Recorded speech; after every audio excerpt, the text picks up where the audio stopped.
अस्सलाम वालेकुम गाइस, मेरा नाम है अली और अल्हम्दुलिल्लाह मैं अपने आपके channel daily horror stories by Ali से एक दफ़ा फिर आपके साथ मौजूद हूँ। और मैं उम्मीद करता हूँ कि मेरे सब्सक्राइबर्स, मेरे सपोर्टर्स और मेरे चाहने वाले दुनिया में जहाँ भी मौजूद हैं खैरियत से हैं, खुश हैं और इनकी ज़िंदगी बेहतर गुजर रही है। तो अल्लाह ताला मेरे तमाम सब्सक्राइबर्स को, मेरे चाहने वालों को, मेरे वेल विशर्स को, मुझे, मेरी फैमिली को, हम सबको सेहत दे, ज़िंदगी दे और हर बीमारी, हर गम, हर तकलीफ़ से महफूज फरमाए। ख़ास तौर पे दुआ करें कि मेरी फैमिली और हम सब के लिए आसानियाँ हो। और अगर आप में से कोई भी आज पहली दफ़ा ज्वाइन कर रहा है तो आपको बताता चलूँ कि मेरा चैनल जिसका नाम डेली हॉरर स्टोरी, तो आपको पता है कि इट्स सेल्फ एक्सप्लेनेशन है कि रोज़ाना कोई ना कोई हॉरर स्टोरी या स्टोरीज़ इस चैनल के ऊपर शेयर की जाती हैं।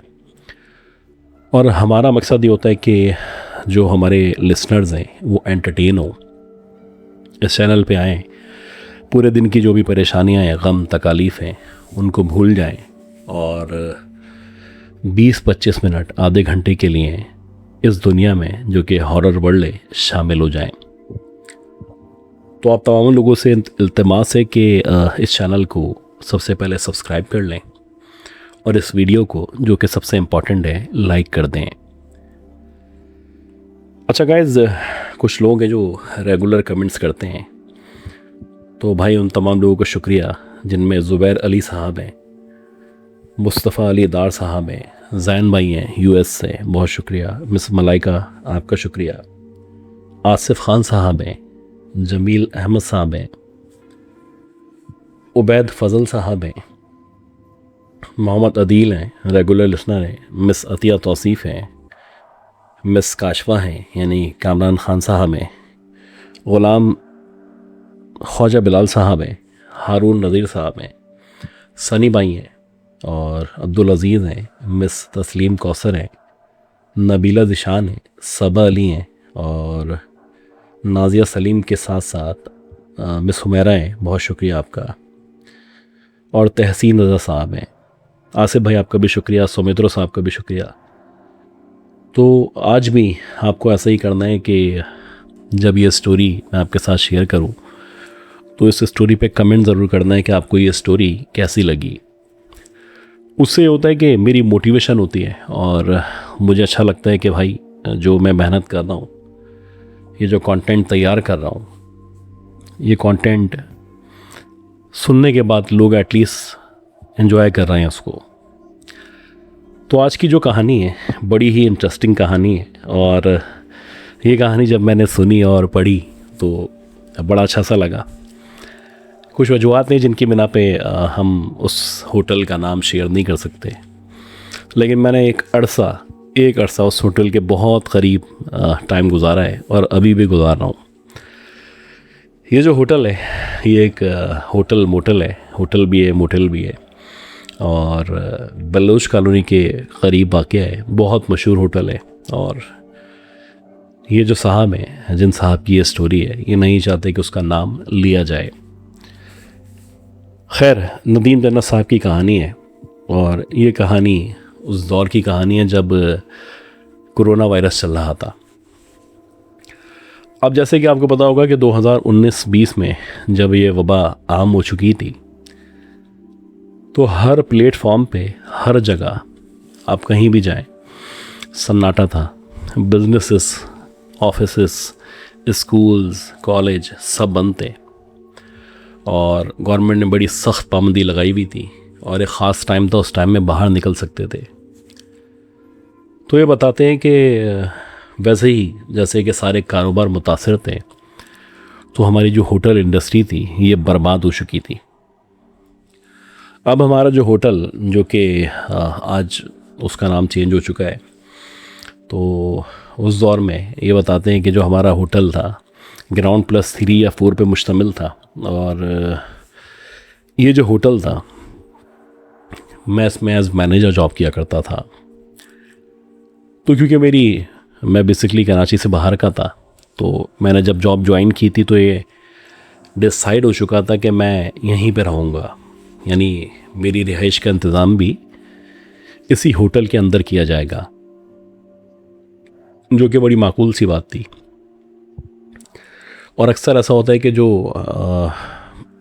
इस मकाम के रहने वाले नहीं हैं, जो बैरून शहर से या दूसरे मकामात से यहाँ पे आते हैं, तो वो लोग अक्सर यही डिमांड करते हैं कि हमें रिहाइश भी फराहम की जाए। तो नदीम जन्नत भाई बताते हैं, क्योंकि मैं यहाँ पे मैनेजर था तो उन दिनों बहुत सन्नाटा था, मुकम्मल तौर पे होटल वीरान था। यानी इस कदर लाले पड़ चुके थे कि जो हमारा ऑनर था वो सोच रहा था कि ऑफिस स्टाफ में से कुछ लोगों को निकाला जाए। इवन के जो लाइट्स वगैरह जलती हैं उनको भी लिमिटेड कर दिया गया था, यानी एक्स्ट्रा लाइट, एक्स्ट्रा फैंस बिल्कुल नहीं चलाए जाते थे। उसकी रीज़न ये थी कि बिल आएगा, जैसे कि मालिकान आम तौर पे करते हैं कि बचत हो सके, तो वैसे ही कुछ हमारे ऑनर का हाल था। अच्छा, आप ये बताते हैं कि वैसे तो नॉर्मली मैं जो ग्राउंड फ्लोर मौजूद था वहाँ पे सोया करता था, लेकिन जिस रात ये वाक़या पेश आया, मेरा ख़्याल है कि रात के तकरीबन 1 या 1:30 बजे का टाइम था, मुकम्मल तौर पे सन्नाटा था। और आप ये समझ लें इस कदर सन्नाटा था कि रोड्स भी खाली थे, क्योंकि गवर्नमेंट की तरफ से पाबंदी थी, बाहर नहीं निकल सकते थे। तो सिर्फ मोबाइल्स, एम्बुलेंस, सरकारी जो लोग थे उनकी आमदोरफ्त दिखाई दिया करती थी। खैर, मैं अपने ग्राउंड फ्लोर पे मौजूद था कि एकदम से जो हमारा मालिक था वो कुछ गेस्ट के हमरा, उसके कुछ फ़ौरन गेस्ट होंगे जो पहले से यहाँ मौजूद थे, उनको लेके लॉबी के अंदर आया और कहने लगा कि यार आज मेरे गेस्ट यहाँ पे रुकेंगे, तो तुम ऐसा करो कि तुम 3rd फ्लोर पे चले आओ, तुम वहाँ जाके सो जाओ। अब ये जो 3rd फ्लोर था, यहाँ पे भी कुछ कमरे मौजूद थे, लेकिन अभी तो पूरा का पूरा होटल खाली था। एक आध रूम बुक था और बाकी ये जो गेस्ट आए थे इनको रुकना था। तो खैर मालिक ने कहा, तो मैं तो क्योंकि मुलाजिम था और मुझे यहीं पे रहना था, यहाँ नहीं सोऊंगा, कहीं और सोऊंगा, वरना लॉबी में सोऊंगा या बाहर सो जाऊंगा, मुझे तो रात सो के गुजारनी थी। खैर मैं लिफ्ट ली मैंने और 3rd फ्लोर पे चला गया। अब ये जो 3rd फ्लोर था, इसका स्ट्रक्चर ऐसा था कि जब आप लिफ्ट से उतरते हैं तो लेफ़्ट और राइट पे कॉरिडोर था, जैसे कि होटल्स में होता है, और जो सामने वाला हिस्सा था वहाँ पे बहुत सारे रूम्स मौजूद थे। अब जब मैं लिफ्ट से उतरा और सामने वाले रूम के अंदर गया तो मुझे पता था कि मेरे मालिक बहुत नाराज़ है आजकल, क्योंकि काम नहीं चल रहा। तो अंदर जाके मुझे एक लाइट, एक फ़ैन खोलना है बस। ज़्यादा लाइट्स वगैरह खोलूँगा, इसने कैमरे में देख लिया तो मसला हो जाएगा। खैर मैंने लाइट खोली, वॉशरूम वगैरह से फ्री होके मैं लेट गया, और जब मैं लेटा तो मैंने लाइट बंद कर दी, फ़ैन चल रहा था। मेरा ख़्याल है कि मुझे आँख लगाए हुए मुश्किल से 1-1.5 घंटा गुजरा होगा, यानी कि 3, साढ़े 3 बजे का टाइम था, और एकदम से मेरी आँख खुली।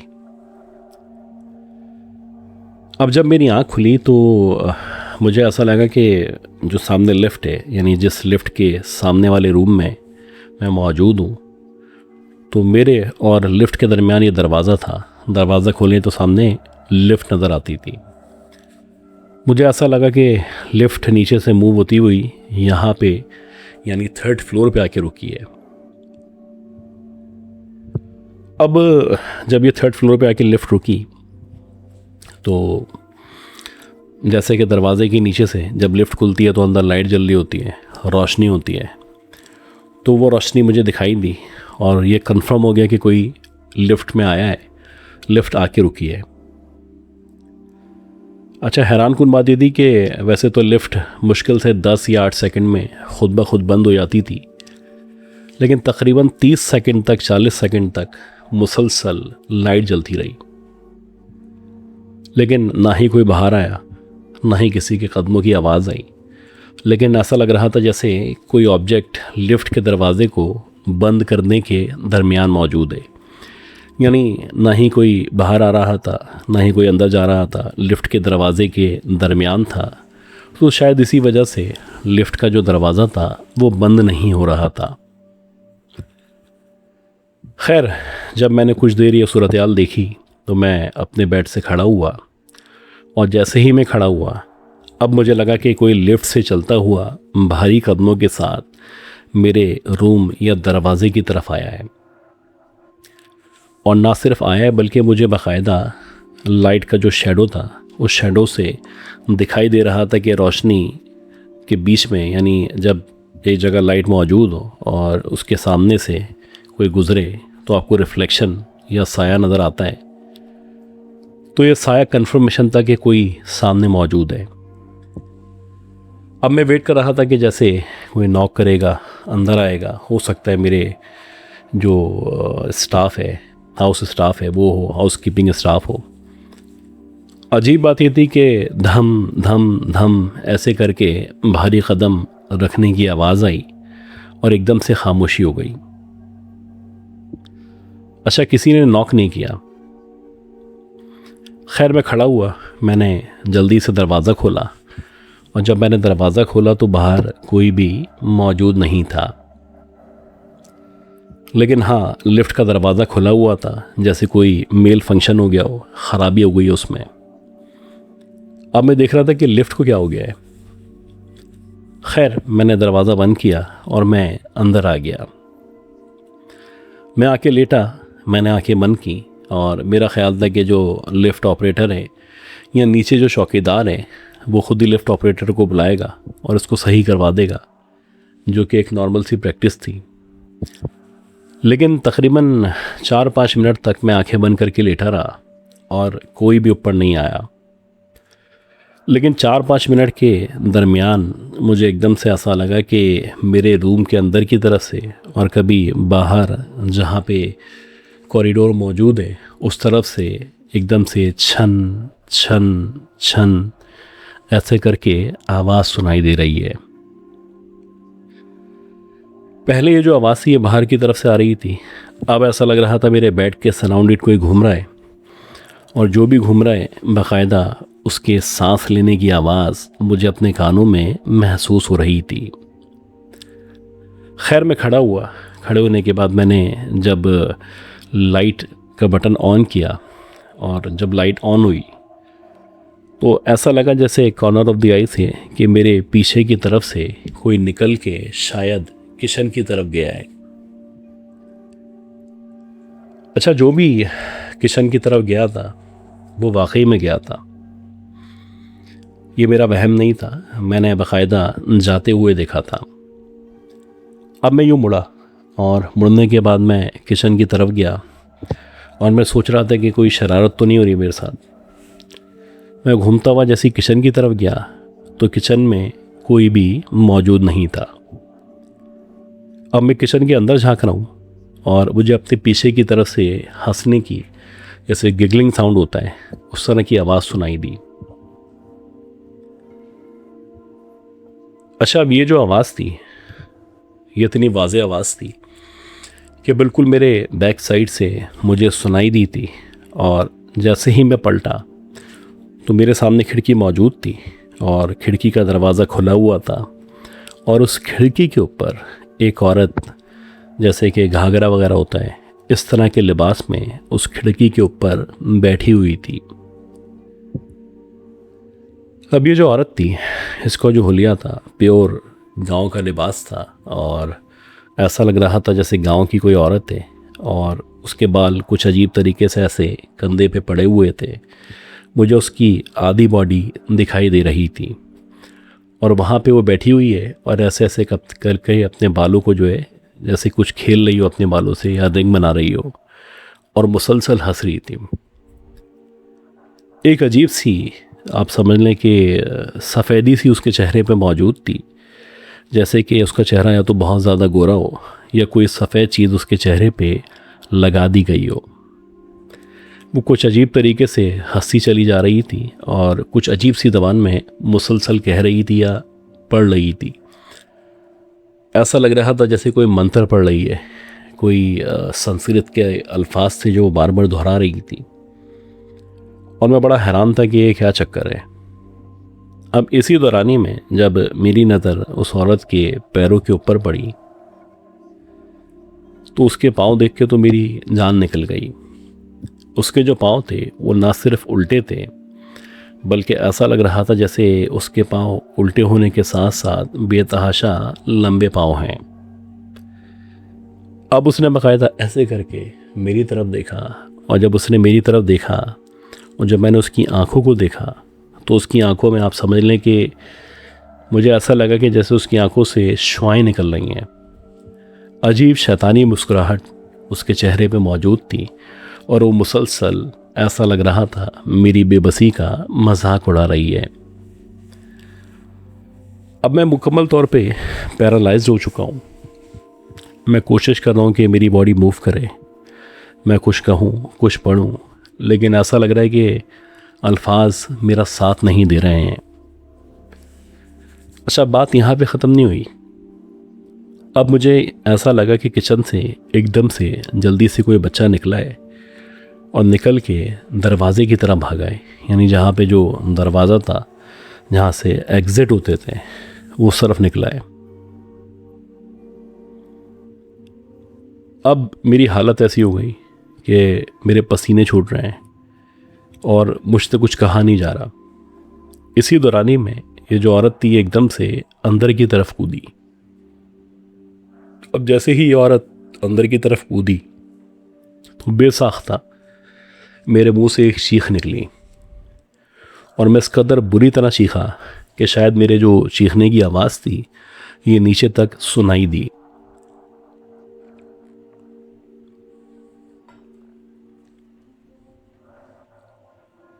और ऐसा ही हुआ कि जब मैं चीखा हूँ मेरी आंखें बंद हुई और मैं नीचे गिरा हूँ, यानी मैं बेहोश हो चुका था। और जब मेरी आँख खुली तो हमारे होटल के जो मालिक थे, वो, उनके गेस्ट, हमारा चौकीदार, हमारा गार्ड, ये सारे के सारे जितने भी लोग थे, इवन के जो हाउस क्लीनिंग स्टाफ था, वो सारा का सारा मेरे अतराफ़ में मौजूद था। मुझे नीचे लॉबी के अंदर लाया गया था और सुबह के तकरीबन 8:30 बजे का टाइम था, और सारे के सारे मेरे अतराफ़ में खड़े हुए थे और वो परेशान थे कि मेरे साथ हुआ क्या है। खैर, जब मेरी आँख खुली और थोड़ी हिम्मत आई तो मैंने अपने मालिक को और जो भी लोग थे उनको बताया कि क्या क्या हुआ था। अब ये जो मालिक था ये कहने लगा कि भाई, मेरी कोशिश ये होती है कि तुम नीचे रहो, लेकिन आज क्योंकि गेस्ट आ चुके थे तो बहालत मजबूरी मुझे ऊपर भेजना पड़ा, वरना मैं कोशिश करता हूँ कि तुम्हें ऊपर ना भेजूँ। यानी कि मालिक को मालूम था कि कोई ना कोई इस तरह का वजूद, इस तरह की मखलूक जैसे कि चुड़ैल या फिर जिन्नी वहाँ पे मौजूद है।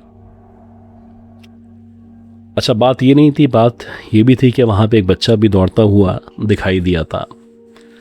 खैर, मालिक ने मुझे कहा कि आइंदा ख्याल करना, और मुझे भी बस जहन में नहीं रहा, मैंने तुम्हें ऊपर भेज दिया, तो आइंदा जब भी तुम्हारा जाना हो तो अकेले मत जाना। यानी कि कंफर्मेशन थी कि यहाँ पे कुछ ना कुछ ऐसा मौजूद है।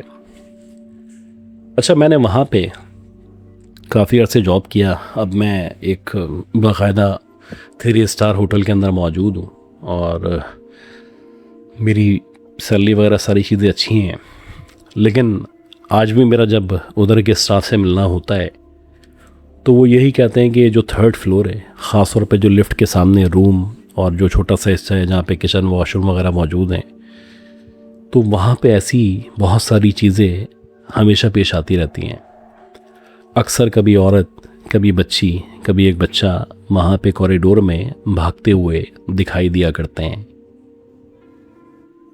तो ये जो होटल है, एक मोटल है, बेसिकली मोटल था पहले, अब होटल के इन्होंने इसको डिक्लेयर कर दिया है। मेरा इत्तेफाक है कि कह सकते हैं हज़ारों दफ़ा उधर से गुजरना हुआ है और मेरा जाना भी हुआ है वहाँ पे काफ़ी दफ़ा।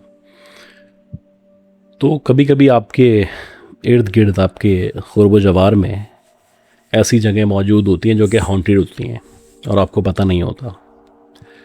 तो तो जब मैंने ये स्टोरी सुनी और मैंने एसोसिएट किया तो मैं सोच रहा था कि भाई अल्लाह ने बचाया है, वरना हो सकता है कि कभी हम जाते तो हम भी थर्ड फ्लोर पे चले आते हैं। खैर, अगर आप लोगों के पास भी इस तरह की हॉरिफिक स्टोरीज़ मौजूद हैं तो ये आपके भाई का चैनल है, व्हाट्सएप नंबर मौजूद है, अपनी आवाज़ में रिकॉर्ड करें, शेयर कर दें, चाहें तो लिखें, भेज दें। और ख़ास तौर पे वो तमाम लिसनर्स जो आज पहली दफ़ा ज्वाइन कर रहे हैं तो वो अपना नाम और कहाँ से सुन रहे हैं ये लिख के ज़रूर कमेंट करें। बाकी अल्लाह ताला से दुआ है कि अल्लाह ताला मुझे यानी सैयद उमैर अली को, मेरी फैमिली को, मेरी इस यूट्यूब फैमिली को, मेरे सब्सक्राइबर्स को, हम सबको सेहत दे, ज़िंदगी दे और हर बीमारी, हर बला, हर आफत से बचाए। अगली स्टोरी, अगले अपलोड तक के लिए अपना ख्याल रखिएगा। अल्लाह हाफ़िज़।